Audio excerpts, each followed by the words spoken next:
Good evening, ladies and gentlemen. On this momentous occasion of the release of Colonel Ranganathan's book, this is a moment of rare fulfillment for a man who has spent, well, over 1,000 moons living a life as rich and as full. For the family, his dear and lovely daughters, Sandhya and Priya, to be as full of love and doting after as many decades is testimony to the timber of the man. I've had the privilege of knowing Colonel Ranga for a quarter century and more, and in this extraordinary tale he proves to be an exceptional and rare raconteur as he takes you through a tour of Rangoon, Mingaladon, Allahabad, picking Goas at the famed Anand Bhavan of Jawaharlal Nehru and being chided by a 20-year-old Indira is a delectable little anecdote that he offers. And of course, Bombay's Matunga of the 1940s, of pre-partitioned Lahore's military cantonment, where he as a child with the family seeks out a South Indian restaurant for a full meal.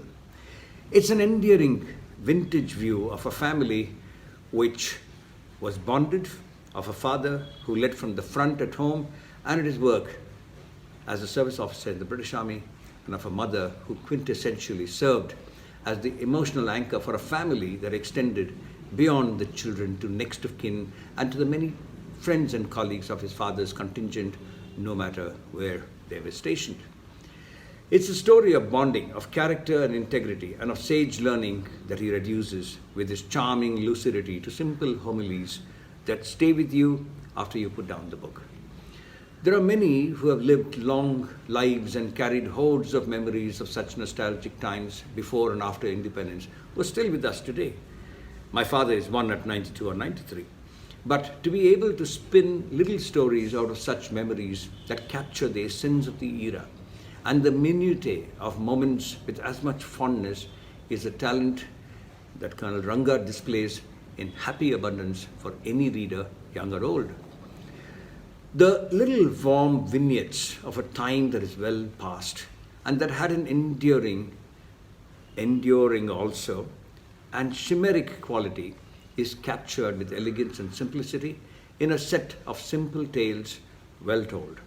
That the blue of the swifter flowing Yamuna mixed in those environmentally safer times with the more turbid Ganga at Prayag, or that Devika Rani's mother, Mrs. Chowdhury, lived in Bangalore in the late 1940s and was a neighbor of the Colonel's family, that Harindranath Chattopadhyay, that well-known poet, was a Bangalorean when India got independence, are all part of these reminiscences the Colonel frames with excellent crafting in these pages of the book.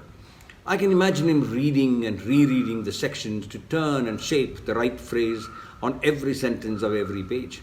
He is a stickler on everything, as I have known over the decades. And so you see his hawk eye poring over those lines again and again to change the word here or a semicolon there. He's part of a generation that doesn't exist anymore. Meticulous, always on time, mindful of the little detail in a relationship or in a piece of work, no matter how important or small or big it is. Honor and rectitude are words that actually meant all they truly represent as values for people such as the Colonel. I hear that Sandhya, his daughter, has been of a great deal of help in stringing these lovely pages together, and I'm sure it must have been quite a task, weaving back and forth, sometimes chronologically, sometimes spatially, to ensure every nuance is in place. I've had the privilege of knowing Colonel Ranga for over 25 years, first as an advisor for a company, BCIL, that I had founded about the time he came on board in the early 1990s, then as a well-wisher over all these years. One fond memory I carry of him is of a day when he came over to the office and in an unusual gesture of firmness asked me to hop into the car for a ride to a showroom of menswear. I didn't know what it was about. He wouldn't listen to my weak protests as he went about picking up a blazer that would suit me. He said in his subdued ways, as chairman of the company, it's important that you are dressed appropriately on occasion when it is needed. I didn't have an argument on that one, but I was grateful too that he had shown this little gesture. Well, times have changed. This is not the Bangalore he or I recognize anymore.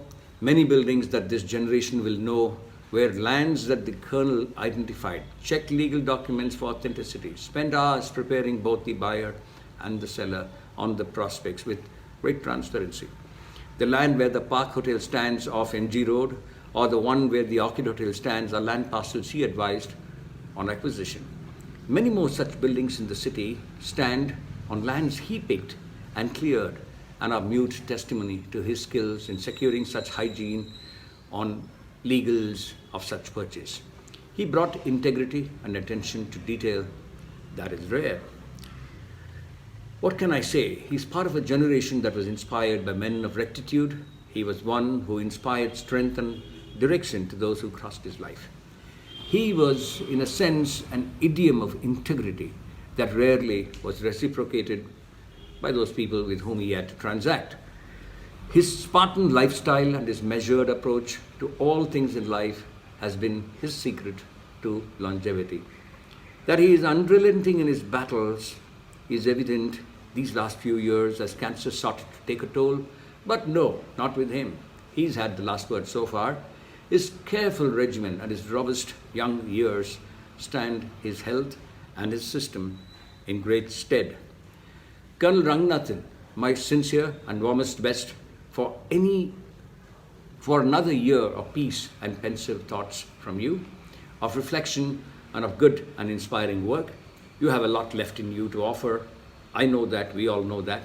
And more than a thing or two to show the millennial generation of how life should be and can be led with dignity, decorum, and determination. Your book will outlast you is one thing that's sure. And I can only hope that it serves to refresh memories of your generation and warm hearts of the young who read it. Thank you so much for inviting me to share some thoughts with you all.